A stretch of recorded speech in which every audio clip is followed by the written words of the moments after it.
Hey, we've got Jake Hofer on the podcast this week. If you know Whitetail, Jake is everywhere. He is the new owner of the Whitetail Master Academy. He has the Land podcast. He previously had the Exodus podcast, which is getting a reboot. And Jake is also a registered agent and land owner for land ownership. We really covered a lot of ground today on recreational land. If you are considering buying land or even looking to lease land, there's a ton of information in here. We went through with Jake what you should be potentially looking for when you're evaluating a piece of property. We went through the financing piece. So if you're somebody who in the past has thought land ownership is something that really isn't for me because I don't think I can afford it, he went through a lot of different ways to overcome those obstacles.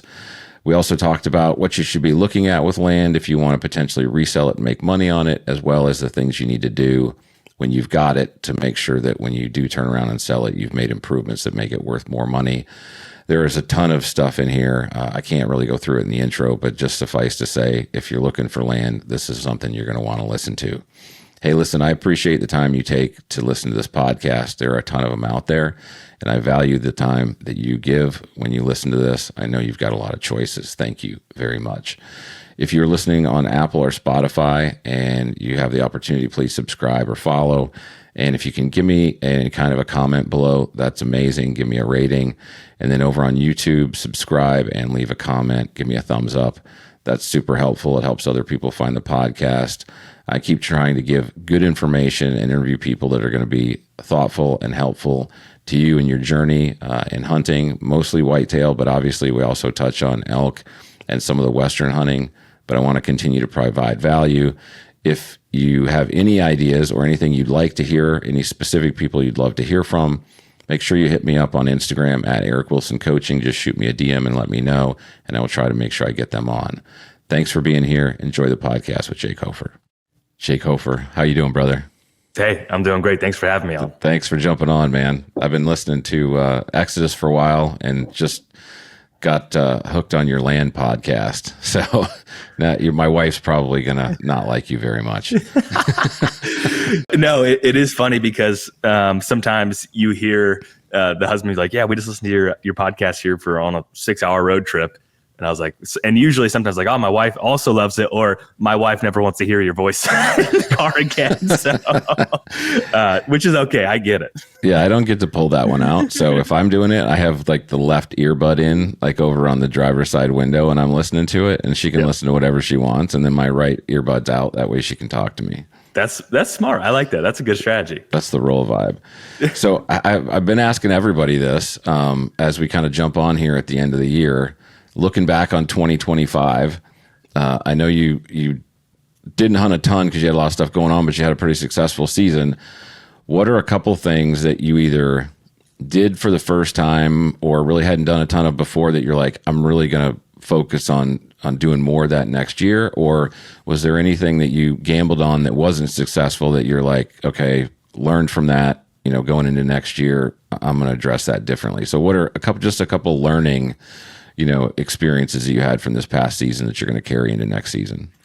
Yeah, one of them I think was somewhat forced of just being a product of being really busy this past fall, but being very methodical and patient. I've interviewed a bunch of different really successful guys that have decades of more experience than myself, and they all say something similar to the fact of when I started hunting less, I actually had more success. And I always felt like you can't cheat that process. I feel like you have to hunt a lot and learn how to be more methodical, and I'm far from it. But this past year, I shot a buck on November 9th, and it was a farm that I got permission with a friend, and we went and scouted it in probably early spring. And I remember just seeing one spot specifically, like on an east wind, this could be really good, somewhere between the 5th and the 12th of November. And we always, I don't say always, but most years we usually get a couple of east winds, maybe a southeast wind, northeast wind throughout that period. And I think a lot of people don't plan their peak of rut timeline with an east wind because it's usually out of sight, out of mind. But I've always been a proponent of hunting east winds. And so I had this spot picked out in my head.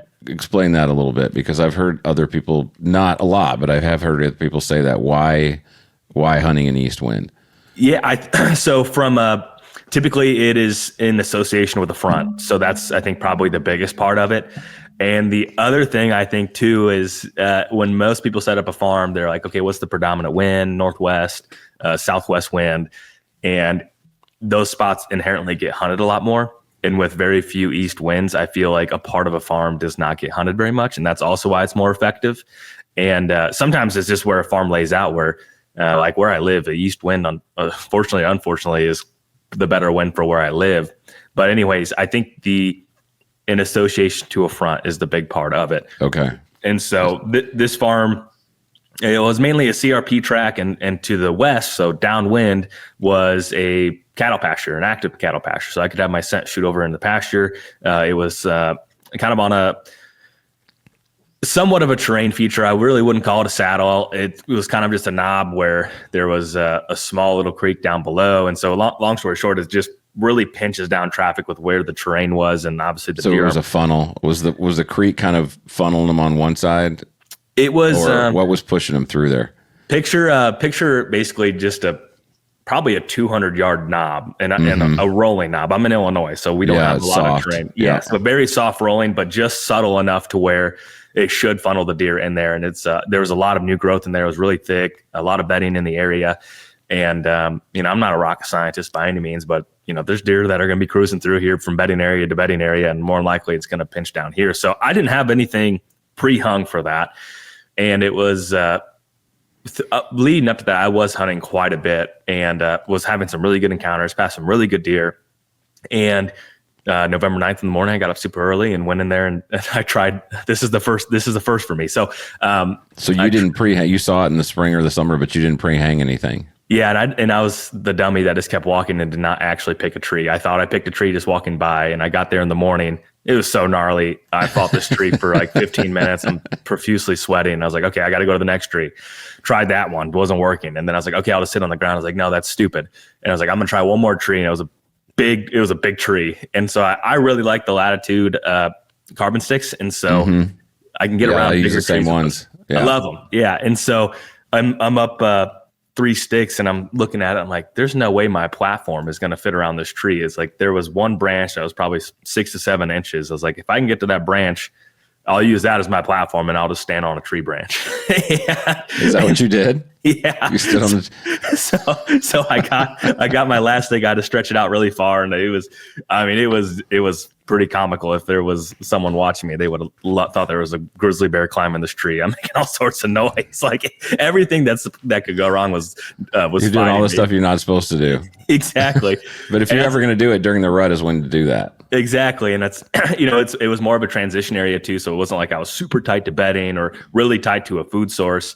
And it was daybreak by the time I was set up, and I'm just standing on this little tree branch, and I'm like, this isn't gonna work. This is just so silly. And I ended up seeing a really good deer, and then the buck I ended up shooting came in, and it was an exceptional hunt. It was it was like 15 yards, came right in there, and I'm balancing on a tree branch. I was just about to ask you, like, how are you shooting there? Not very good, because I'm facing north and the buck is coming from the north and I'm right-handed.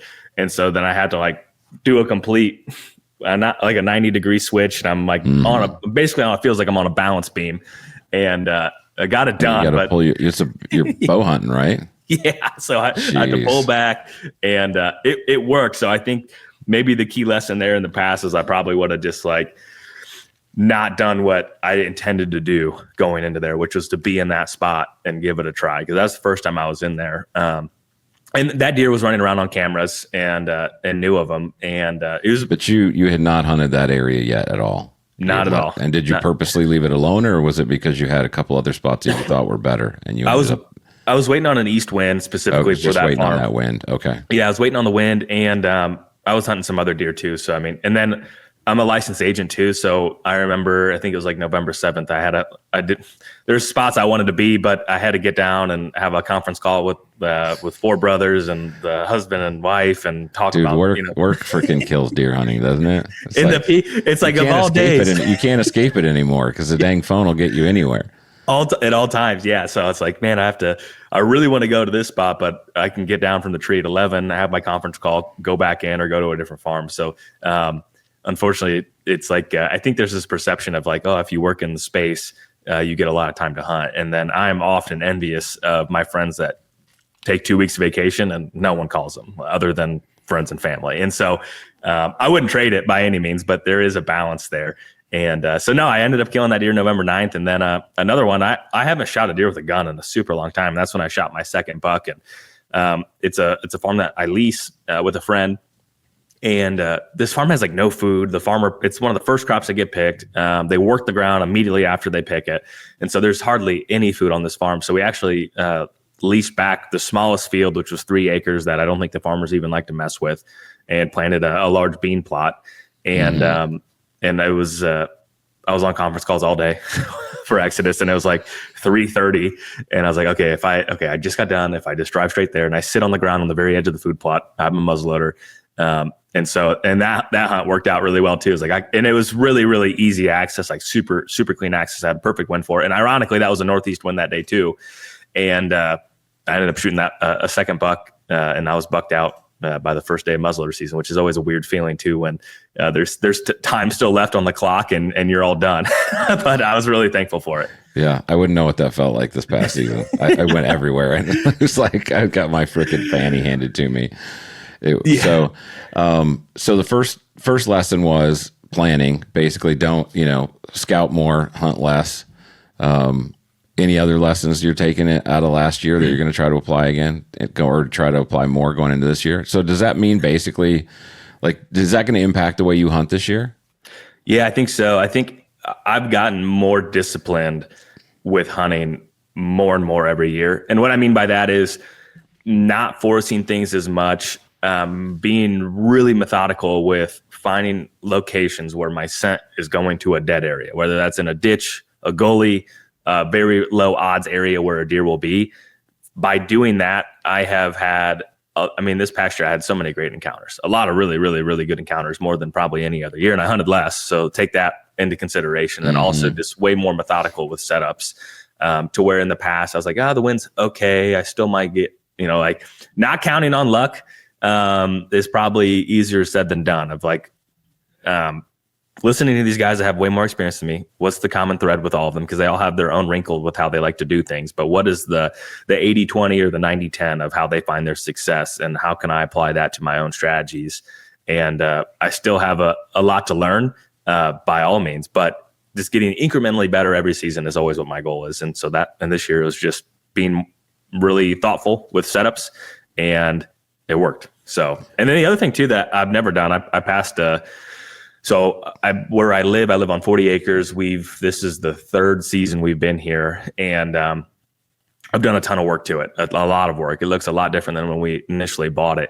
And I passed the neighbor ended up killing it, but it was a clean 150-10. And I passed him in early October, which was a kind of an out-of-body experience for myself, to tell you the truth. I was like, man, I was going to say, I'm sitting here in South Carolina about to jump out of my skin. You passed on a 150. Yeah, it's all relative. And relative. The other side of that, I was in Iowa the season before, and Iowa will spoil you even more than Illinois. And I texted some of my friends that are in Iowa, like, oh, great pass, great pass. I was like, you guys are crazy. Like, people don't do that here. But, it's like, it's all part of the game. And I do firmly believe it is a lot easier to pass a deer on ground you own and control versus like a lease. I would be less likely to do that. So that's a big part of it. Right. You're right on that one, because you got a lot more control. I know he can still go somewhere else, but you got a lot more control and you're going to be able to hunt it when you want to hunt it.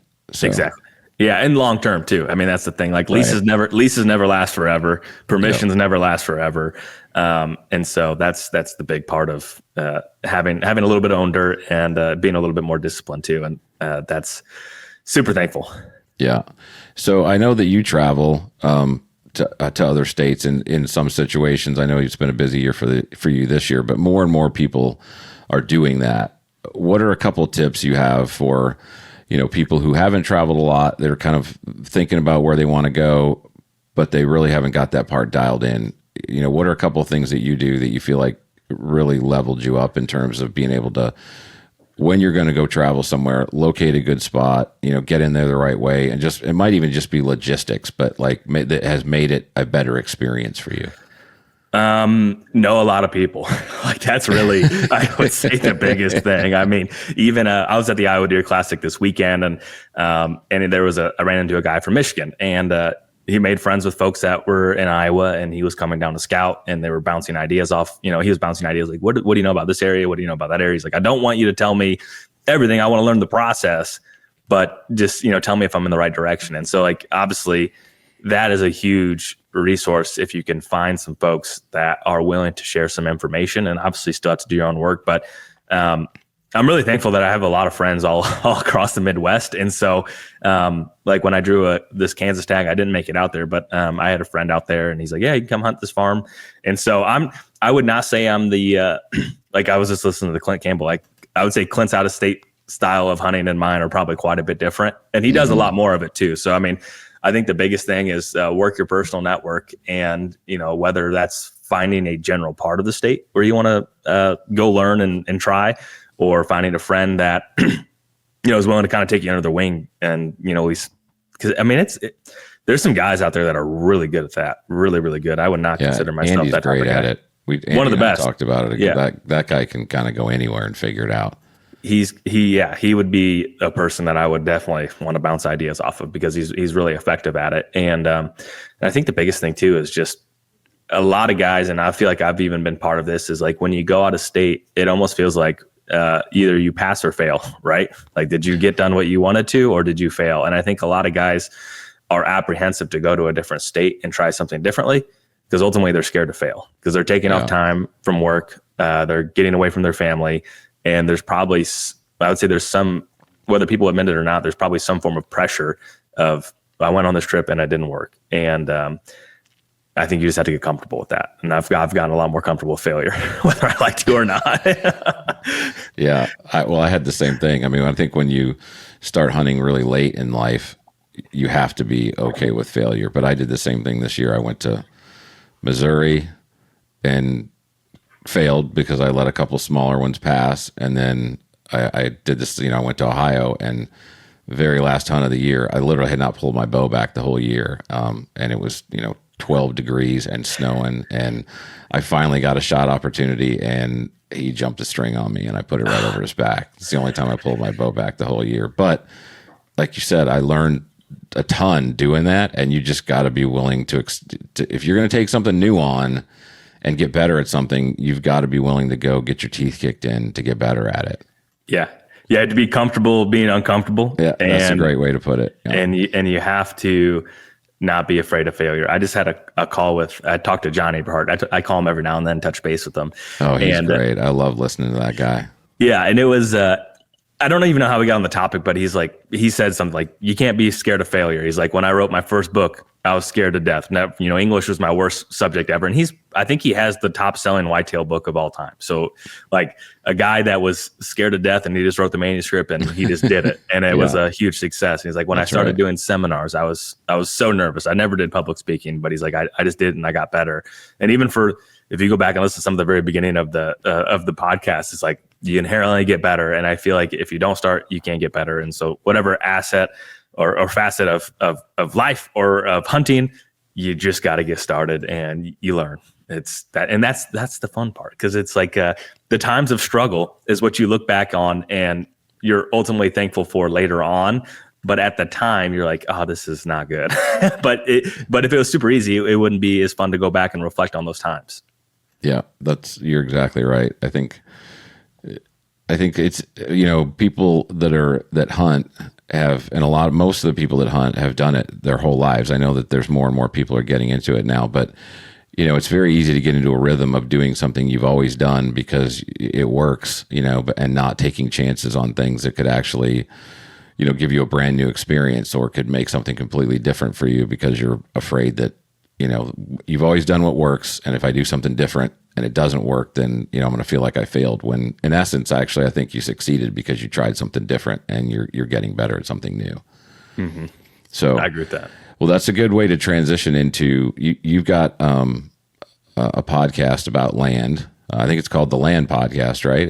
Yeah, real creative name. Yep. Yeah. So, I mean, hey, that's how but that's how I found it. Like, I knew about your Exodus podcast, but I wanted to learn about land, and I literally typed in recreational land in Apple Podcasts, and it came up. So I think the name is a good name. That's people will find it. It was very SEO, SEO in mind, and so I have a marketing background. It's like me too. You either have to have a really creative misspelling of a name that people will automatically understand right away, or it's got to be really generic and you got to be really good so it comes up first. That's exactly right.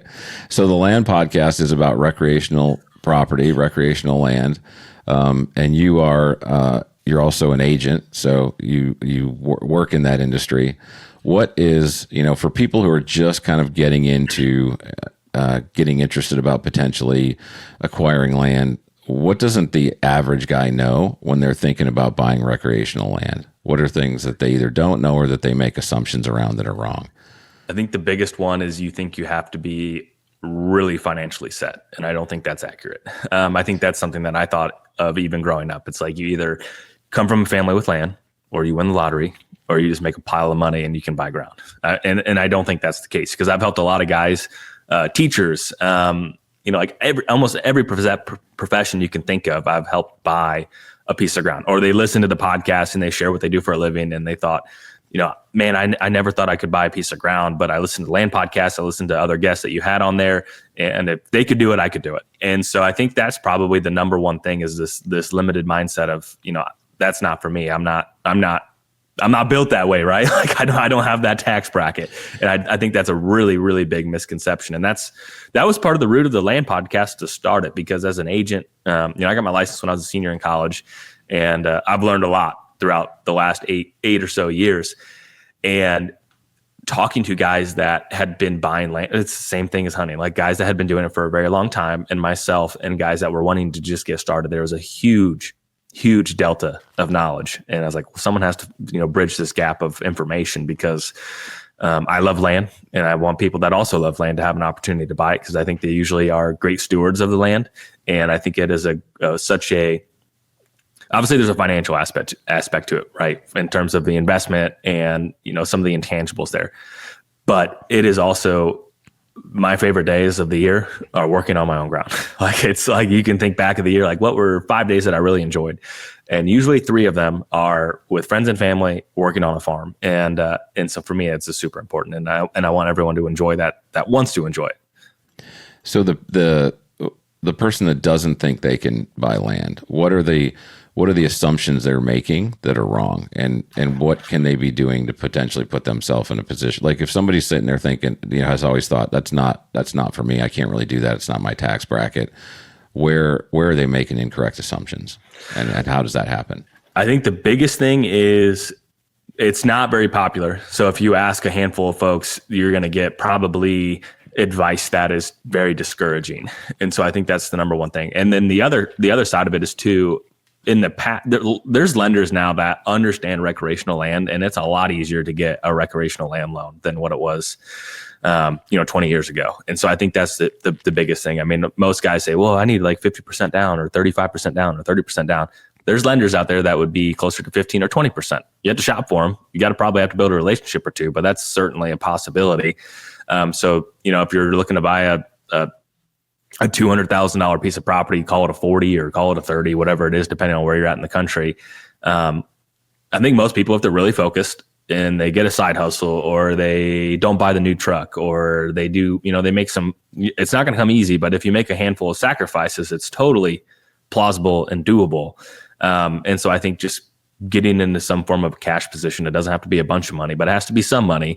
You can certainly afford to buy a piece of ground, but it's, you have to be focused with it. It's probably not going to happen by accident. Mm-hmm. You're going to have to cut out some things that, if you really want to do it, you're going to have to cut out some things, maybe drive an older vehicle. Maybe your vacation is on the land. Like, if that's something that, hey babe, we're going to the land this year. Yeah. We're not going to Hawaii. That's right. So there's just ways to really chip away and I feel like a lot of it comes down to the financial side of it of like, how bad do you really want to do it? And So 15 to 20% down, with the right bank. And then can you get a monthly payment on a piece like that? Yeah. In a range that's affordable? I think that's the other thing people kind of worry about, right? It's like they don't have any idea what's the monthly payment going to really look like. What are the terms over time? Can you put a piece of recreational land like on a 30-year term or... Yeah. Okay, so talk a little bit about that so people, can recognize that that's possible. Yeah, I mean, you could. Well, so we all got spoiled, myself included, when rates were floating around 3 or 4%. Tell me about it. Yeah, they're not that right now, and so they were even last spring they were up to 8%. So the how affordable land is for most people that are just getting started is directly tied to interest rates. Mm-hmm. So interest rates have gone down. I don't have a crystal ball, but I have a feeling that with the somewhat uncertainty of the economy right now, I think rates are probably going to continue to go down a little bit faster than what people thought maybe 12 or 6 months ago.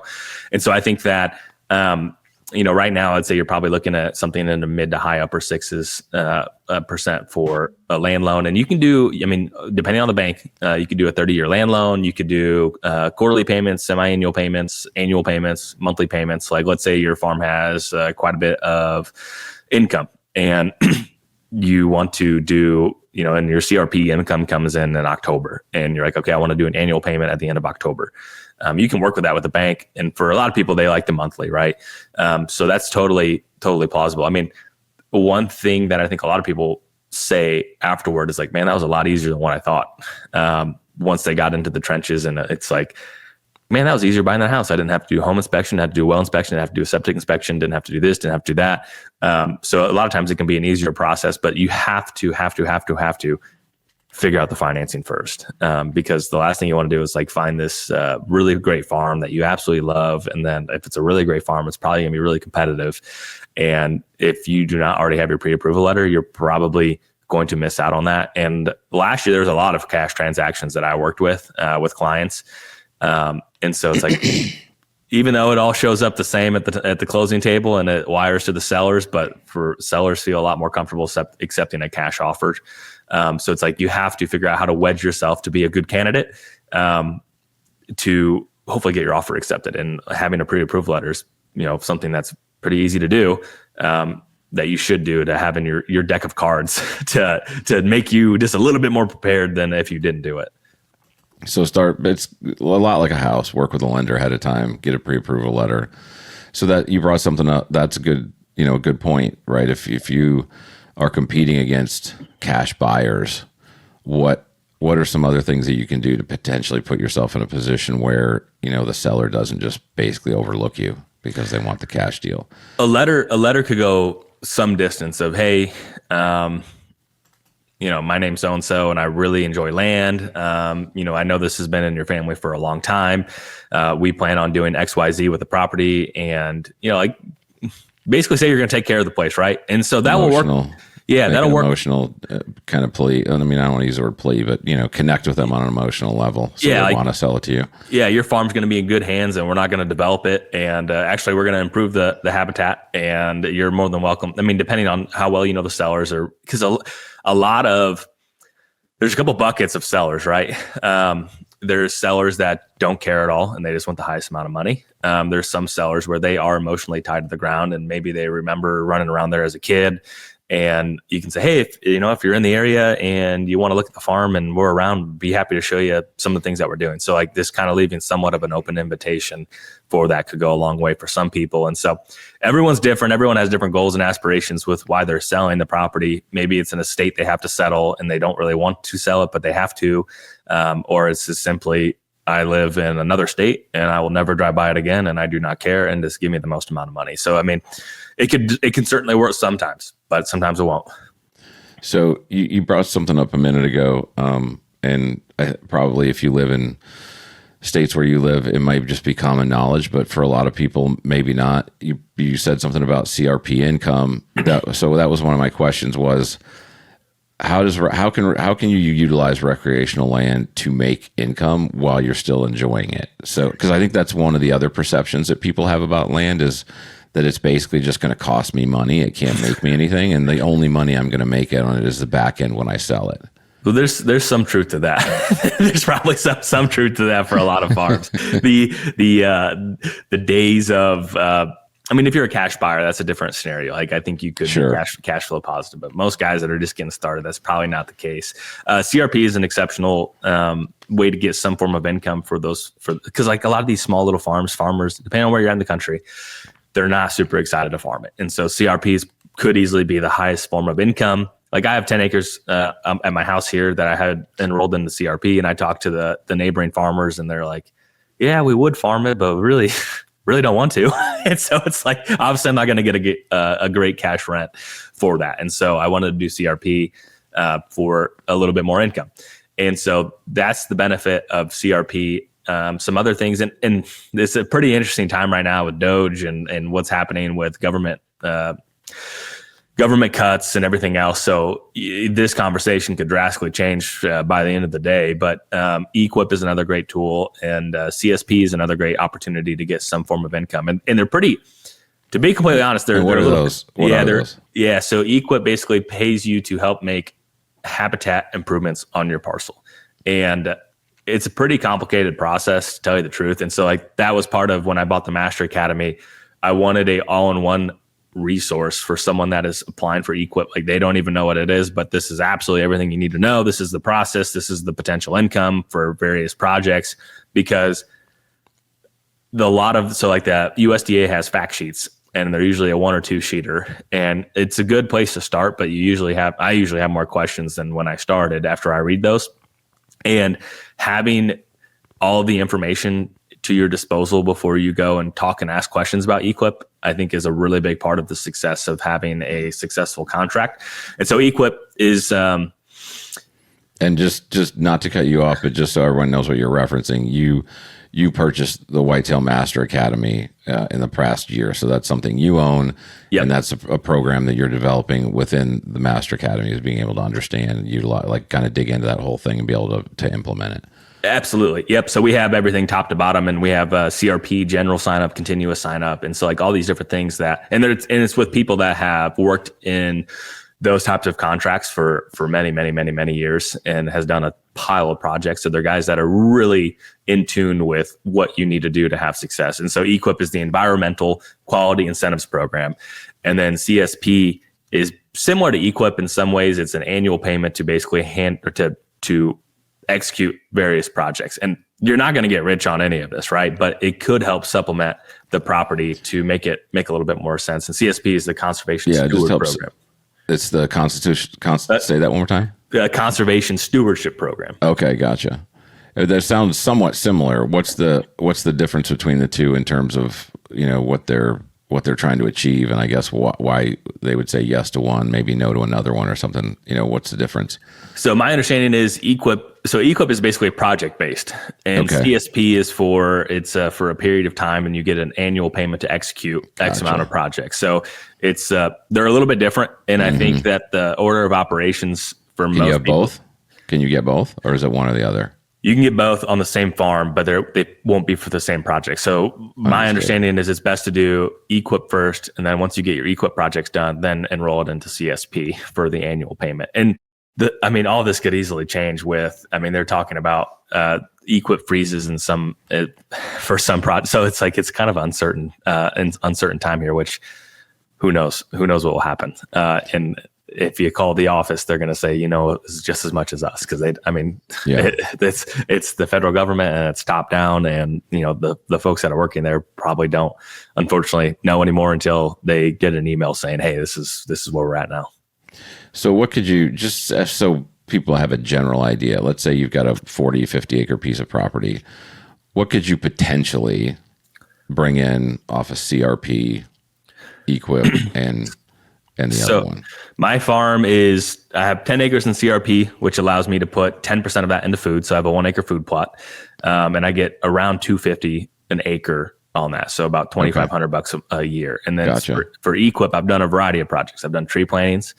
I've planted pollinator. I've planted a riparian buffer strip of warm season grasses, and then also invasive species removal. And so some of those projects the invasive species removal, I've done it all by hand, which is this probably dumb on me, but I enjoy the work. So, if you pay yourself your time, you're not doing very well. But I enjoy doing the work. So that's the difference. And so the biggest thing is like getting a stipend to improve your property. And if you do the work yourself, you might be able to put a little bit of money into your pocket. And some of these things are just so nuanced. And that's why the Master Academy is building that out, because it is very nuanced. And if you're not equipped with the questions to ask, you're probably not going to get the outcome you really desire. And that was my experience going through this for the first time as well. And I have a lot of resources and folks I can call and ask. And so I was more equipped than even most, but I wanted a one and all location for guys that don't have that resource. And it's kind of a confusing process. And so I know we'll bring this up at the end, but where do people find that? Just the Whitetail Master Academy. And is it whitetailmasteracademy.com? Is that the website? Or? Yep. Okay. Whitetailmasteracademy.com. We have 2 memberships. We have the one that's $200 a year, which includes everything. And then we have one for $150, which would include these equip and CSP type pieces of content as well. And then, gotcha. And then I don't know how far you want to get into it, but when I bought it from Don, there's a pile of videos already on there, and we're just continuing to add to it. And there's Don Higgins land plan videos. And I really feel that it's the best resource to go and learn something quickly instead of spending an entire Saturday morning of figuring out how to do a single project. And you watch one video to the next, you're like, how the hell do I do this? Because now I'm more confused than when I started. Because you watch one video, like, whatever you do, you might have watched this video, but don't do that, do this. And you watch the other one, it's like, well, you might have watched this other video, don't do that, do this. So exactly. I get a kick out of that. Yeah, that's so. As people are, looking at recreational land, and they're like, okay, I think it's something I can afford. Got that whole thing figured out. Now I've got to go try to find a piece, right? And if you don't really know what you're looking for, I think that's the other thing. A lot of people can make assumptions, or they have preconceived notions around what makes it a good piece versus what makes it, not a good piece. What are some key features that people should be looking for, and what are some things that people should be like, okay, that's a red flag, as they're starting to, look at property? I think really looking inward of understanding what your goals are is probably the biggest thing to start. And that's something I ask all my potential clients is, what are your hunting goals and your general goals for the piece that you might buy? And that answer is sometimes a little bit different. It's, I have 2 sons and we just want to go and see deer. Okay, well, that's a very wider spectrum of farms. And then you talk to the next guy, he's like, man, I really want to have an opportunity at 140 inch plus deer on a consistent basis. And then you have the other guy that says, I don't care how and when, but I want the best of the best. And so that's a very specific farm. And so I think that's the starting point. But like the red flags that I think are really important to identify would be, and I'm going to premise this with, most people are probably too picky on their first farm, because you learn a lot from that first farm of what actually is important to you. You may say that I want to kill booners, and then you get a farm that you think should have booners or could have booners, and something. Whitetail hunting is such a fragile thing. If one area is really good, and then what I've noticed a lot of times, there's like a seal broken in a neighborhood where there might not, nothing is maybe sold there in the last 10 years. And then one farm sells, and then they're like, oh man, I can't believe they got that. And then that other neighbor's like, yeah, I think I'm going to sell my, and it really, a neighborhood can change really quickly is what I'm getting at. Mm-hmm. And so you almost have to look at, okay, what can I control on the piece that I'm looking at? The access is very, very important, especially if it's a farm that you want to hunt a lot. I think that's when someone buys a farm, it's their shiny new toy and they want to hunt the heck out of it. And I think a lot of times farms actually get worse after they buy it, because maybe they bought it from someone that hunted it 2 times a year, or maybe it wasn't hunted at all or very little. And then they're that neighbor. They want to wear it out. Yeah. And I see that a lot. And I think having multiple places is really important, but I think the access is really, really big. If you're a late season hunter and that's what your schedule allows, then you're going to need an area where you can have a large food plot, and have a really large destination food source. So it just really boils down to all these different things. Things that I always look for is it in a neighborhood where I think it could be a really good either A, appreciating market. So maybe the ground's a little bit more expensive, but it's in a really good area where land is going to appreciate, because I think a lot of guys start shopping and they're like, oh, this place down and not to pick on Southern Illinois, but Southern Illinois ground is typically pretty cheap. I don't think the quality of deer is good, but it's really cheap. The land doesn't appreciate as quickly down there because there's no industry. There's the household income is a lot lower than some of the other parts. And so if you're simply saying, I'm going to travel there and I just want a lot of ground and a lot of cheap ground, well, then that could be an area where you're looking for. If it's, okay, I'm trying to scratch that investment itch a little bit, it's an hour or two from a larger area of where there's a high population, this farm's going to appreciate a little bit faster. And the point being of all of that is you're probably going to refine what you're actually looking for after you get started. Because I think we all have rose-colored glasses on when we start this process, and you buy a farm and like, oh man, this is going to be the best farm on the face of the earth. Sometimes that is the case. Sometimes it's not. So I know those are a lot of different things. And I feel like I talked in circles a little bit, but I'm just trying to think of all the different conversations I've had and even my own inner monologue as I look at parcels. Yeah. So it's interesting, you didn't, as I was thinking about it, I was sitting there thinking about terrain features and should it have this on it, should it have that on it. And you really didn't bring up any of that. You talked about access. Access is a really big deal. Appreciation, that was a question I was going to ask you a little bit down the road, like, which I think we can get to, but is there anything from the standpoint of as you're actually evaluating the property itself, out other than access, that, you're looking at and going, okay, this is out of all the things you look at, you got to make sure it has this, bedding. I've heard different people say different things. I'd love to see what your opinion is on that. I mean, it's really great when there's an area to have a lot of food and a lot of cover. But for guys that are just getting started out with a 40, I mean, growing up, all I dreamed was owning a 40, and I own a 40 now, and it does not feel very big. So it's like, is that the magic number? Is 40 the number? It was my magic number. Now it's a million acres. I'm just kidding. Yeah. Well, we're kind of in that process of just starting to look. And my wife said to me the other day, like, she goes, what are we looking for? Because she's an agent. Yeah. But I told her 80 to 120. Yeah. I feel like that's a really good size. Which I thought was a pretty good number. But it's also just like you said, okay, where is it? Right? Because if it's, from our standpoint where I live, if it's like in the area that's got a pretty good school district and is growing rapidly, you're talking 3 times, per acre versus, if you're 40 minutes out from there. Yeah.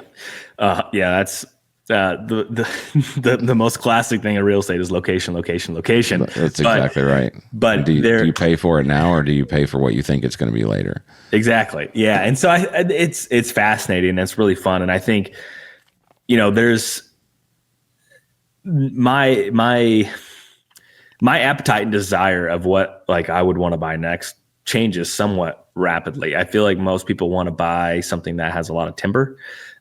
Whereas like I kind of want a timber and ditches farm with CRP. That's just what I'm gravitating more toward. The timber and ditches with CRP, you said? Yeah. Like picture just a lot of edge, and that way you have the CRP, which is good income. Mm-hmm. And honestly, it's a lot easier hunting because they're probably, the bucks could be bedded in the CRP, but they're also probably going to be bedded near those ditches too. So from a hunting perspective, I think it's a little bit more straightforward too. And so, because they're not all, they're not going to bed out in the timber unless, I've got a lot of that situation in South Carolina where there's just like gnarly growth everywhere, and then there's wide open timber. And so it's kind of like you're trying to figure out which gnarly growth they're in. There's just so much of it. So I know, well, like what you're kind of saying is create some situations where the bedding is more predictable. Yeah, and absolutely, and that's just because I'm a dummy. I like it where it's a lot easier to figure out. I'm right there with you. And so that's how like something that I'm pretty interested in. I love properties that have some sort of a creek system through it too. I feel this is such a natural travel corridor for all forms of wildlife, and I feel like there's natural beauty that's associated with that too. But my problem is I fall in love with just about every farm I step foot on. I can find the redeeming qualities of every piece. And maybe sometimes I'm the same way. I think it's just people who like land, who actually love being out there. It's kind of like you can look at anything and go, oh, I really like this, or I really like that. Yeah. Which makes it hard. That's kind of why I asked the question is like, okay, what should somebody really be looking for, especially if it's their first timer? Like you said, you owned a bunch, so you develop, an idea of, I want this next time. But for the person who doesn't have any idea what they want, what are a couple features you think they should be looking for? Or, hey, here's a good starter idea, thought process. Yeah, buy something you can afford, I think, is the biggest thing. That's the biggest thing, because I mean, even here more recently, land had appreciated so fast, and then the interest rates went up so quickly. And so a lot of people just simply got priced out of the market. And so for the guys that bought something, right? They've been able to ride that appreciation and have a good foothold in equity, and they've been able to enjoy it.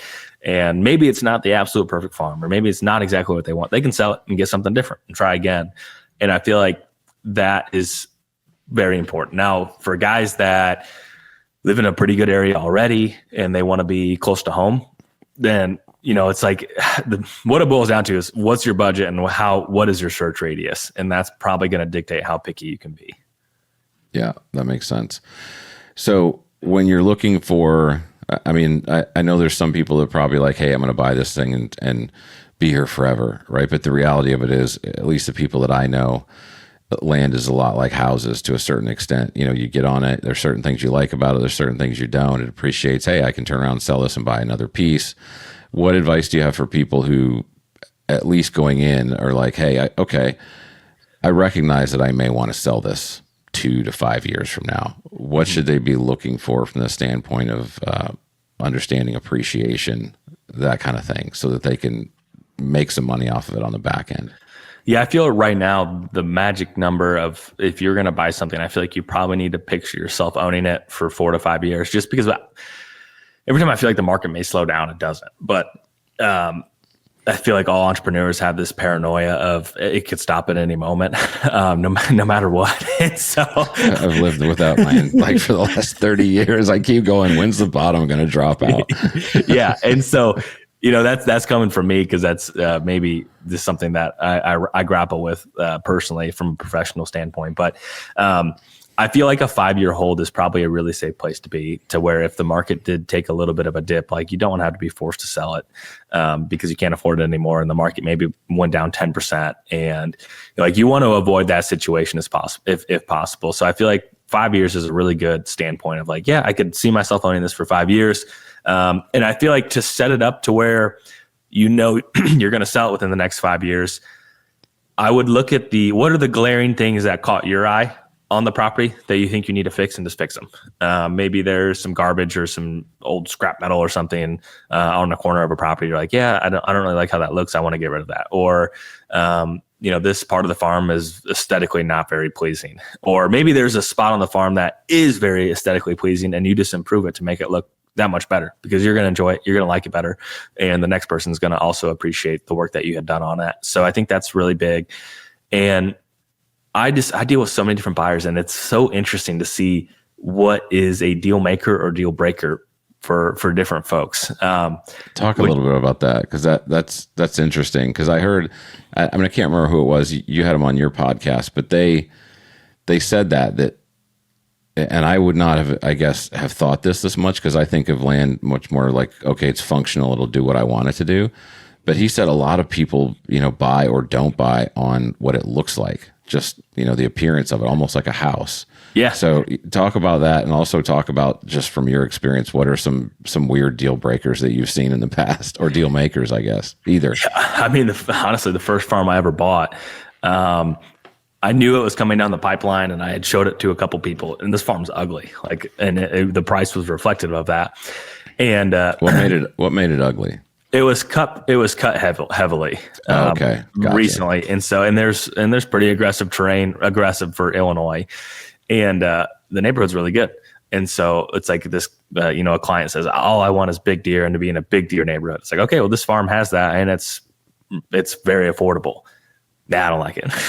so it got everything you want. Yeah, I don't like it. It got listed, and I was like, I bought it. So another agent listed it, and I bought it, and I feel like I've done really well on it. And did it have big deer on it? It's had pretty good deer on it. Yeah. Nice. Yeah. Sounds like you made the move and that guy didn't. Yeah. And so it's like these guys, it's like they say one thing and do something differently.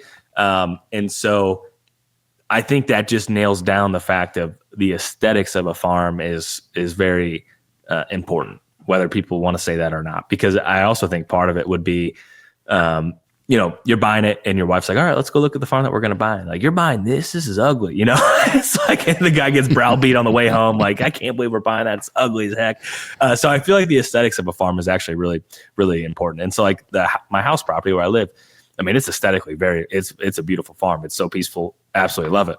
The deer quality isn't as good. I mean, it's not terrible. Like but it's not the best, but aesthetically it is much prettier than the other farm. The other farm is better for deer hunting. So it's like that balance, right?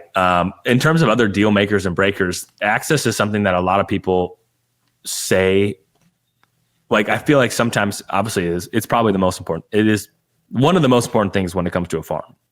But there's also points where it's like, okay, you're probably going to hunt this farm you're a non-resident, you're going to hunt it 3 times, maybe 2 trips or whatever the case may be. And it's like, I think you can get away with that with how often you're going to hunt it. And my biggest thing is I'd buy any farm for the right price. So it's like, if the access is kind of wonky, okay, well, it needs to be reflective of the price.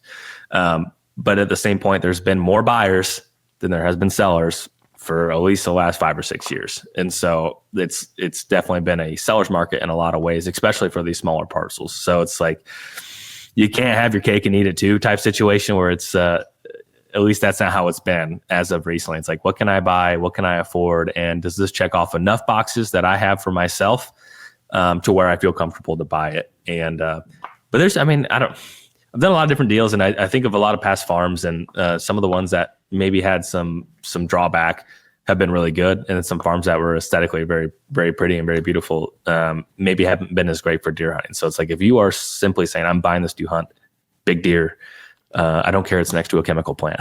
Like, this is an obscure example, and then buy that farm. If it's like, I want my family and friends to come and enjoy it and we're going to hang out, then it's probably going to be a different farm.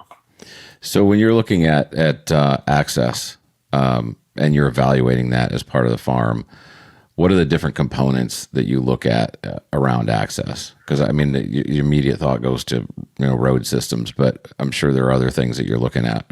What do you look at when you're sitting there evaluating access on a farm?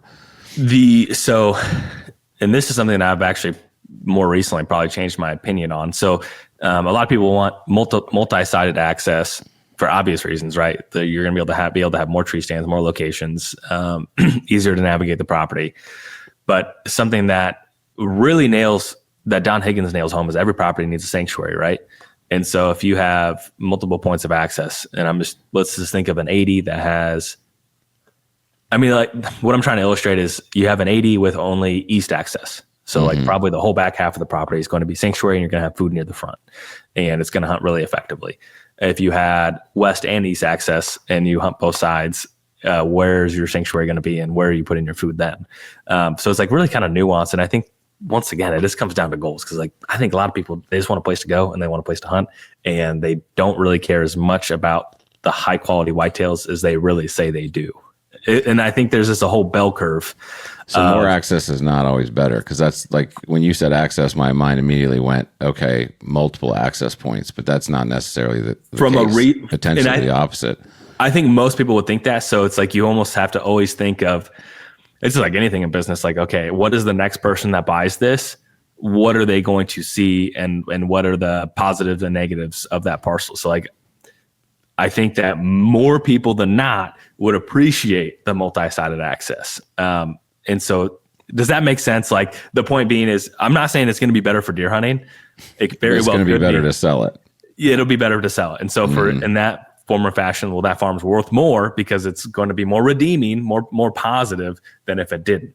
But I would make an argument that maybe hunting the farm with one-sided access and having it absolutely dialed in may be more effective for hunting because you're inherently going to have to hunt it less, which means you probably will have more success if it's set up appropriately. Because I get a kick out of this every single time I'm on a farm. And this was even yesterday when I was with Don Higgins and he was doing a consultation, and there was every farm in the Midwest, just about, if it's one-sided access and you walk all the way to the deepest part of the farm, you will always find an old ladder stand where someone would walk through their entire property to get to the very back because that's the best part, right? And it's like, okay, no, you have to reverse that, leave that alone and bring the deer up to you and hunt it way more effectively. So I just feel like understanding the consumer behavior of who might be the next person is really important. So I just always get a kick on that. It's like every time, even if I'm walking a potential listing or I'm walking in with a client, and I always make the bet either with myself or with them, like, how much do you want to bet there's going to be a stand way back there? And every time there is, almost every single time, it's like, not good. It's not good, but it's like people inherently think like the harder I work, the more success I'm going to have. So if I walk all the way through my property and get all the way to the back, I'm going to have more success. But your hunt is over before it probably even started. And that's a hard thing for people to understand. Yeah. So what might be better for you from the standpoint of use may not be better from the standpoint of resale, and you need to keep that in mind when you're looking at it. Then, yeah, I think that's a fair way to summarize that. Yeah, it's all a moving target, and I absolutely hate. I don't want to say I hate. I really dislike sometimes when I'm doing a podcast and it's always like it depends, and I know I've done that to some degree today. So I wish I could just give more like absolute concrete hard rules. But it truly is so dependent on so many different things. Yeah, no, I mean, I think that's true of everything we do, right? If it was easy and you could just put, 1, 2, 3 around everything, then everyone would be able to do it. And this is no different. I mean, but I do think what you said is right. There is, I think, a barrier to entry is the knowledge curve on this, right? It's if you live on a farm or you got early. It's almost, I mean, I would equate it to a certain extent like hunting, right? If you grew up and your dad hunted and your uncles hunted and they took you out in the woods, from the time you're 5, you've got a huge advantage over the guy whose, family didn't and they had to go out, and figure it out on their own.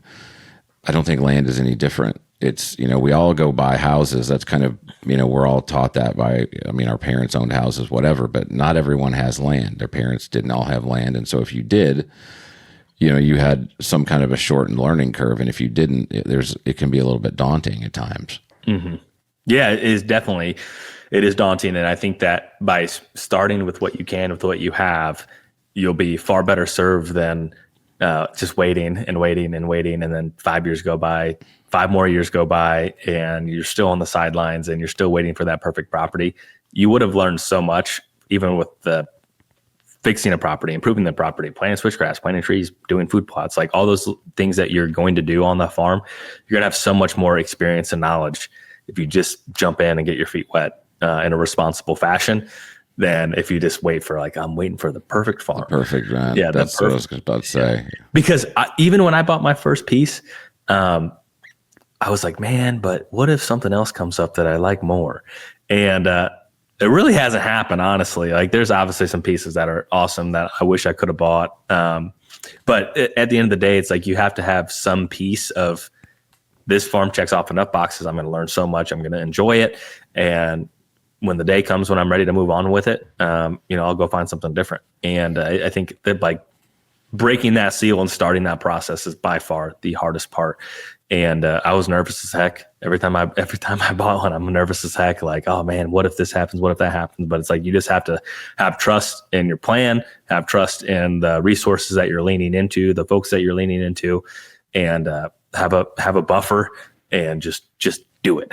And I think that more times than not, you're going to be really happy that you did. Yeah. So I think last thing, and this is with all those things, being considered, which tons of great information. So if somebody's like, okay, I've got a pretty general idea of where to start on the financing side, what I should potentially be looking for when I go look at a piece of property. How do I find it? Right. It's because you're in the business. My wife's in the business. The unfortunate part about real estate agents, is it's really easy to get a real estate license. And so there's a few good ones out there and a lot of terrible ones. Yeah. How do you find someone to help you with this process that actually knows what the hell they're doing? Like, how do you vet that? Yeah. So once again, I know a lot of people. And so if someone was looking in a state that I know I have a contact, I'd be happy to extend that invitation to anybody in South Carolina? No, I don't. No, unfortunately, I'm a Midwest guy, but no, I don't. But you're right. There's some agents that are just absolute rock stars and are they really, know, really good. They know the laws, and they also, I mean, you want somebody, if you want to use a land for recreational purposes, but you also want to resell it, like you want to be talking to somebody that understands recreational land, probably is a hunter themselves, or at least sets stuff up or knows how to set stuff up, or, has done a bunch of these deals. So how do you find those people? How do you vet through all the people out there who sell land to find the person who actually knows what they're doing? I feel like with it being a buyer's agent, or like wanting to find a buyer's agent or find a guy that does a lot of business and has a lot of listings, I feel like just picking up the phone and calling them. And I think one of the first tests would be if you call and they answer, okay, this is really great. they answer their phone. I think the other thing is, okay. That's so funny. My wife says the same thing. She's like, fine. She's like, if you find an agent that actually answers their phone, they're probably pretty good at what they do. Yeah, I mean, because most people let it go to voicemail. Yeah, which is crazy. That's the threshold of finding a good agent. But especially if you're trying to make money, why would you not answer your damn phone? Yes, yeah. Which, as we're here, I've missed like 4 phone calls. So if someone's listening, it's like, I tried calling Jake, he didn't answer. It's because I was doing this. You're like, I was wasting my time on this podcast. No, I think finding an agent, you call them or they get back to you quickly, and they ask you some questions that seem sincere of like, what are your goals? What are your budget? Hey, I'm not trying to be nosy, but where are you at in the buying process? Have you been pre-qualified? Are you a cash buyer? Just like the fact that they're asking some qualifying questions, I think shows that they are actually wanting to help you. And I think that just being in their ear just enough to like, hey, I'm still looking if you have anything or if you hear of anything. Because a lot of sellers here recently, I've noticed, I did quite a bit of off-market deals last year. And it was really the sellers wishing to do that. Like, hey, if you can find someone that will buy my property for around this, I will sell it, but I do not want to publicly list it. And so you almost have to be in some of those agents' ears to be on the list to get a call, right? And so I think that's unfortunately I feel like agents get a bad rap for that, but ultimately we're working for the seller, and that's what their wish is. And that is something that I think just making some of those putting out those roots of being top of mind for some of these agents could go a long way. And then the other thing is this looking on LandWatch, looking on Zillow, looking on Realtor, heck, even looking on Facebook Marketplace. There's just a lot of places where you can stumble across something. And, it's just one of those deals where I feel like as a buyer right now, it is pretty hard. Like it is hard to find something that makes sense. The idea of someone, because here's the problem. Everyone always hears the story of the guy that got the 1 in a million deal, and everyone thinks that they're the exception of the rule as well, and they're just going to wait forever and get this absolute screaming deal. I don't think most people should move with that plan. I've helped people get some really good deals, but not like it was $1,000 an acre and it was worth whatever. It's like I sold it for $50,000 an acre. Yeah. It's like, I know. It's like a good way to compare it is everyone thinks they can beat the market, right? They can beat even the hedge funds, and like the S&P 500 index beats them all. And I think that land has a lot of similarities to that. Like just get in and don't try to time the market. Buy what you can afford. Buy a good farm, make it great, or buy a bad farm and make it good. And that's a pretty tested process in my opinion from what I've seen. So just work the phones and let people know, hey, I'm looking for a farm and I'm dead serious. Don't do that if you're not serious, because then when you're not serious and they send you something and you're like, no, they're probably not going to call you back. So like when you're ready, say you're ready and be ready. If you're on the fence, say you're on the fence and just be honest. Yeah, I think that's great advice. Well, I appreciate your time. You've given us a ton of great information. For me, I'm in the process of looking around and kind of trying to figure out what I want. So this has given me a lot of things to think about. Where can people, I know you're kind of all over the place. You've got the Whitetail Master Academy. You've got a couple of different podcasts. I'm going to put links to all that stuff in the show notes, but where can people find you? So probably the easiest is just Instagram. I'm just Jake Hofer.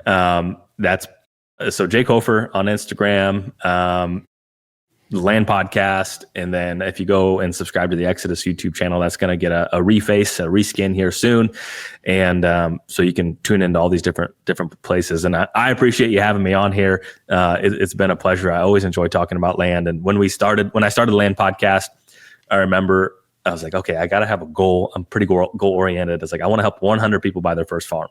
And I've exceeded that through the guest and the information that we put out, and it's like well over 100 people through the podcast itself. Yeah, so that's pretty amazing. It is. So it's like, some of the emails I've gotten have been really heartfelt, and it's like, man, I'm really making a difference for a lot of people, and I get to learn along the way. So obviously I didn't represent all those people, so I want to make that really clear. But it was, even if, hey, I've been listening to the podcast for the last year, and I finally found the farm that I think is a good fit for my family, and we bought it, and I want to thank you for, putting that information out there. So, the Land podcast has made a huge impact across the country, with people buying their first farm. Just like when I was looking for my first farm, I was nervous, I was scared, I didn't know everything that I know now, and just bridging that gap is something that I'm really passionate about.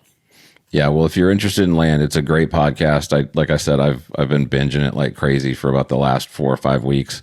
There's tons of good information. You have great guests on there. So I really appreciate you jumping on today, Jake. Thanks for your time, brother.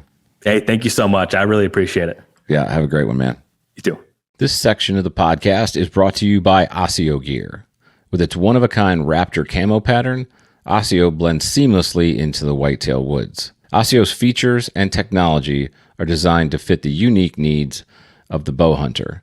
With a lifetime warranty, Osseo is designed by bow hunters for bow hunters. Use the code DONOTGO20 to get 20% off any order from the Osseo Gear website. Visit them at OsseoGear.com. Elevate your game with Osseo.